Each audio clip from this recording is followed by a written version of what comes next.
എല്ലാവർക്കും നമസ്കാരം. എൻ്റെ പുതിയ ഒരു വ്ളോഗിലേക്ക് സ്വാഗതം. എല്ലാവരും അപ്പോൾ സുഖമായിരിക്കുകയാണെന്ന് വിചാരിക്കുന്നു. അപ്പോൾ നിങ്ങളെല്ലാവരും എൻ്റെ വ്ളോഗ് കാണുമെന്ന പ്രതീക്ഷയിൽ ഞാൻ എൻ്റെ കുറച്ച് വിശേഷങ്ങൾ, രാത്രിയിലെ ഡിന്നറിൻ്റെ കുറച്ച് വിശേഷങ്ങൾ നിങ്ങളായിട്ട് പങ്കുവയ്ക്കുകയാണ്.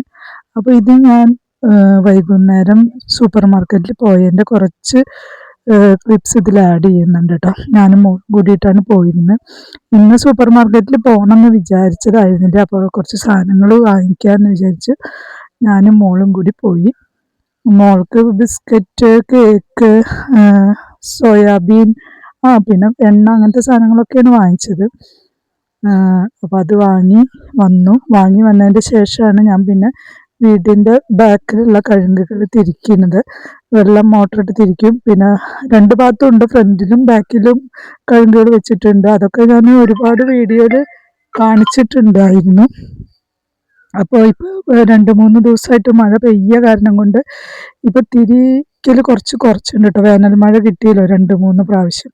അപ്പോൾ ഇപ്പോൾ പിന്നെ നല്ല വെയിലായി. അപ്പോൾ ഞാൻ അത് തിരിക്കുകയാണ്. അപ്പോൾ രാത്രി ആയി, ഒരു 6 മണിയൊക്കെ ആയിട്ടുണ്ട് സമയം. പോയി വന്നപ്പോഴേക്കും ഒരു നേരം വൈകിട്ടോ. അപ്പോൾ ഞാനത് തിരിച്ചുകൊണ്ടിരിക്കുകയാണ്. പിന്നെ തിരിയൊക്കെ കഴിഞ്ഞ് വന്നിട്ടാണ് മേലൊക്കെ കഴുകി. അപ്പോൾ വന്നപ്പോഴേക്കും അമ്മ ഇവിടെ ഫോൺ ചെയ്യുന്നുണ്ട്. ഞാനുൾപ്പെടെ 4 മക്കളാണ്. അപ്പോൾ അവർ അമ്മയ്ക്ക് ഫോൺ ചെയ്തുകൊണ്ടിരിക്കുക. ഞാൻ ഇവിടെ പിന്നെ അമ്മ എൻ്റെ കൂടെ, ഇപ്പോൾ കുറച്ച് ദിവസമായിട്ട് അമ്മ എൻ്റെ കൂടെ ആയതുകൊണ്ട് ഞാൻ വിളിക്കണ്ട. അല്ലെങ്കിൽ ഞാനും ഈ നേരത്ത് തന്നെയാണ് കേട്ടോ ഫോൺ ചെയ്യുക. അപ്പോൾ എന്നും എല്ലാവരും അമ്മയെ വിളിക്കാറുണ്ട്. അപ്പോൾ അവരൊക്കെ ഫോൺ ചെയ്യാണ്. അപ്പോൾ ഞാൻ തുണികളൊക്കെ മടക്കി ഇതൊക്കെ അതാത് സ്ഥലത്തേക്ക് എടുത്ത് വെച്ച് മേലൊക്കെ കഴുകിയിട്ട്, ഇന്ന് പിന്നെ ഭക്ഷണം ഉച്ചത്തെ ചോറ് ഉച്ചയ്ക്ക് തന്നെ ഉണ്ടായിരുന്നുള്ളൂ കേട്ടോ. അപ്പോൾ രാത്രി എല്ലാവർക്കും ഞാൻ ചപ്പാത്തിയും ചട്നിയും ഉണ്ടാക്കാമെന്നാണ് വിചാരിക്കുന്നത്. അപ്പോൾ മേലൊക്കെ കഴുകി പോയതിൻ്റെ ശേഷം അത് ചെയ്യാമെന്ന് വിചാരിക്കുകയാണ്. അപ്പോൾ മോളിരുന്ന് പഠിക്കുന്നുണ്ട്. അപ്പോൾ അമ്മ അതേ നടന്ന് ഫോൺ ചെയ്ത് ക്ഷീണിച്ച് ഇപ്പോൾ ഇരുന്ന് ഫോൺ ചെയ്തായിട്ടോ. അപ്പോൾ ഞാൻ മേലൊക്കെ കഴുകി വന്നതിന് ശേഷം കൊണ്ടുവന്ന സാധനങ്ങളൊക്കെ എടുത്ത് വയ്ക്കുകയാണ്. അപ്പോൾ മോൾക്ക് വാങ്ങിയ സാധനങ്ങളൊക്കെ അവൾ അതിൽ നിന്ന് എടുത്ത് മാറ്റിയിട്ടുണ്ടായിരുന്നു. പിന്നെ സോയാബീനും കോഴിമുട്ടയും ഒക്കെ തന്നെ അവിടെ ഇരിക്കുന്നുള്ളൂ. അതൊക്കെ ഞാൻ എടുത്തു വെച്ചു. അപ്പോൾ അത് കഴിഞ്ഞ് ചപ്പാത്തിക്ക് കുഴക്കാൻ ചട്നി അരയ്ക്കാമെന്ന് വിചാരിച്ച് ഫ്രിഡ്ജിൽ നിന്ന് പൊളിച്ച തേങ്ങയുടെ മുറിയൊക്കെ എടുത്ത് വെക്കുകയാണ്. പിന്നെ പാൽക്കുപ്പി കവറിൽ കൊണ്ടുപോയിട്ട് ഗേറ്റിൻ്റെ മുകളിൽ തൂക്കും. ഇപ്പോൾ നമ്മൾ പണ്ടത്തെ എന്തില്ലല്ലോ, പണ്ടൊക്കെ നമ്മൾ കുട്ടിക്കാലത്തൊക്കെ തൂക്കുപാത്രത്തിൽ പാല് വാങ്ങാൻ പോവുകയൊക്കെ ആയിരുന്നല്ലോ. അപ്പോൾ പിന്നെ എല്ലാറ്റിനും മാറ്റങ്ങളായി. അപ്പോൾ പാൽക്കാർക്കും മാറ്റങ്ങളായി.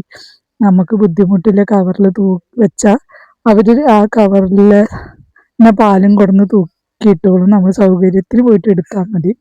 അപ്പം അങ്ങനത്തെ ഒക്കെ കാര്യങ്ങളാണ്. അപ്പോൾ ഞാൻ ഫ്രിഡ്ജിൽ നിന്ന് എല്ലാ സാധനങ്ങളും എടുത്ത് പുറത്തേക്ക് വെക്കുകയാണ് കേട്ടോ. അപ്പോൾ ചപ്പാത്തിക്കും കുഴച്ച് വെക്കാമെന്ന് വിചാരിച്ചു. അപ്പോൾ മോള് വന്ന് പറഞ്ഞു, ചപ്പാത്തിക്ക് ചട്നിയൊന്നും വേണ്ട, ഞാൻ സോയാബീൻ കറി ഉണ്ടാക്കി തരാം, എല്ലാവർക്കുമുള്ള സോയാബീൻ കറി ഞാനാണ് ഉണ്ടാക്കുന്നതെന്ന് പറഞ്ഞു. അപ്പോൾ അവളുടെ ഇഷ്ടത്തിനാണ് അവൾ സോയാബീൻ കറി വയ്ക്കുന്നുണ്ട്. അപ്പോൾ അവരും ചെയ്ത് പഠിക്കട്ടെ അല്ലേ. നമ്മളൊന്ന് ഇടയ്ക്ക് ഒന്ന് വന്ന് നോക്കിയാൽ മതിയല്ലോ. അവർക്കും ഒക്കെ ഇടയ്ക്കൊക്കെ ഒന്ന് ചെയ്ത് പഠിക്കുന്നത് നമ്മളല്ലേ, നല്ലതല്ലേ. എന്നും നമ്മളാണല്ലോ അത് ചെയ്ത് കൊടുക്കുന്നത്. അപ്പോൾ അവരും ചെറിയ ചെറിയ കാര്യങ്ങളൊക്കെ പഠിക്കുന്നതും അതിനുള്ള പ്രായമായി. അപ്പോൾ അത് ചെയ്ത് പഠിക്കുകയാണ്. അപ്പോൾ മോൾ തകൃതിയായ പണിയിലാണ് കേട്ടോ. അപ്പോൾ ഇടയ്ക്കിടയ്ക്ക് ഞാൻ വന്ന് ചോദിക്കുന്നുണ്ട്, ഞാൻ എന്തെങ്കിലും ചെയ്തു തരണമെന്ന്. അപ്പോൾ വേണ്ട, എല്ലാ സാധനങ്ങളും എടുത്ത് തന്നാൽ മതി എന്നുള്ളത്. പിന്നെ അമ്മമ്മ വന്ന് പറയുന്നുണ്ട്, പൊള്ളാതെ നോക്കണം, ഞാൻ എന്തെങ്കിലും ഹെൽപ്പ് വേണമെങ്കിൽ ചെയ്യാമെന്ന്. അപ്പോൾ വേണ്ടാന്ന് പറഞ്ഞു. പിന്നെ അച്ഛനും ഇടയിലൊന്ന് വന്ന് നോക്കിയിട്ടോ.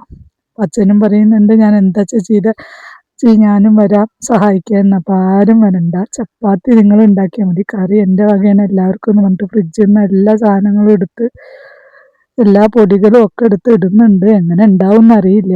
കഴിച്ചു നോക്കിയപ്പോൾ കുഴപ്പമൊന്നും ഉണ്ടായിരുന്നില്ല. കുറച്ച് വെള്ളം വേണമായിരുന്നു. ഇങ്ങനെ ഉപ്പേരി പോലെ അങ്ങനെ കട്ടയൊക്കെ ഇട്ട് വെച്ചെന്ന്.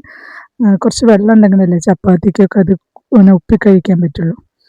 അപ്പം അതിൽ വെള്ളം ചേർക്കട്ടെ എന്ന് ചോദിച്ചപ്പോൾ വേണ്ട, അതേപോലെ തന്നെ മതി എന്ന് പറഞ്ഞു. അപ്പോൾ അതേപോലെ തന്നെയാണ് കേട്ടോ പിന്നെ ഞങ്ങൾ ചപ്പാത്തിക്ക് കഴിച്ചത്. പിന്നെ നെയ്യ് ഞാൻ ഇവിടെ ഉണ്ടാക്കിയ നെയ്യാണ് ചപ്പാത്തിയിലും ദോശയിലും ഒക്കെ ഉപയോഗിക്കുന്നത്. അധികം നെയ്യൊന്നും ഉപയോഗിക്കില്ല, ഒന്നും കൂടെ നെയ്യ് ചേർക്കും, അത്ര തന്നെ. പിന്നെ കൗണ്ടർ ടോപ്പിലിട്ടിട്ടാണ് കേട്ടോ ഞാൻ ചപ്പാത്തി പരത്താറും. ചപ്പാത്തിക്കല്ല് ഉണ്ടെങ്കിലും ഞാനത് എടുക്കാറില്ല. അപ്പോൾ രാത്രിയിൽ വിശേഷങ്ങളാണ് ഇതൊക്കെ. ചപ്പാത്തിയും സോയാബീൻ കറിയും. പിന്നെ ഉച്ചയ്ക്ക് വെച്ച കറി ഉണ്ടായിരുന്നു കേട്ടോ, ഉരുളൻകിഴങ്ങും വഴുതനങ്ങയും. അപ്പോൾ അതും ഉണ്ടായിരുന്നു. അപ്പോൾ ഞങ്ങളെല്ലാവരും ഇന്ന് നിരത്തിയിരുന്നിട്ടാണ് കേട്ടോ ഭക്ഷണം കഴിച്ചത്, ഞങ്ങൾ 4 ആളും. അപ്പോൾ ഇതൊക്കെയാണ് ഞങ്ങളുടെ രാത്രിയിലെ ഡിന്നറിൻ്റെ വിശേഷങ്ങൾ. അപ്പോൾ അത് നിങ്ങളുമായിട്ട് പങ്കുവയ്ക്കുകയാണ്. ഇഷ്ടമാവുകയാണെങ്കിൽ എന്നെ ഒന്ന് സപ്പോർട്ട് ചെയ്യണം. എല്ലാവർക്കും ഇഷ്ടമാവും എന്ന പ്രതീക്ഷയിൽ കാണുന്ന എല്ലാവർക്കും നന്ദി.